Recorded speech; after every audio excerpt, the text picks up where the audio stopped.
Diara. Gikapoy nagpadagat ang mga buing nagpatinaw na pud sa ilang mga mata. Yeah. Nakasuway na ba mag-adventure sama ni ini? Dili pud na basta-basta po. Kay kuya pa nato mga kakar-vloggers nga rin mga immortal nga dili matabas-tabas. Anaa si Vince Nino Horizon o si Bagya James. Nakaingon di arig kalamas. O kaning usa, bawlang. Makatog yun ni gawas.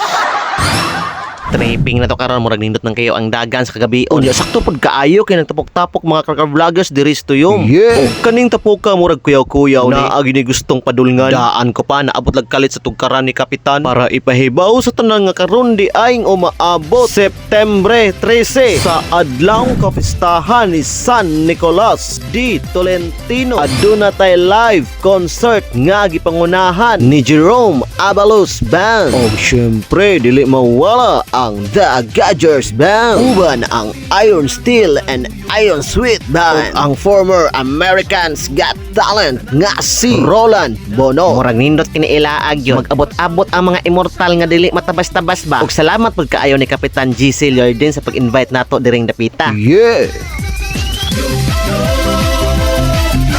Ug wan ay daghang istorya mo atake na ta kaning pormaha kay bahon ako aning plastadaha. Murag mao gyud ang gitawag nilag mutya ng tuyo. Sit up palandaan perti ng pagganinduta. Makita gyud nimo ang pag-asinso ug pagtinabangay sa matag usa ug direng dapita. Nisulod dayon ang Jabawokes para ma-perform sa ilahang sayaw. Tapod magpalupig ang atong amigo nga si Wilbur yang tingog ang napatigbabaw.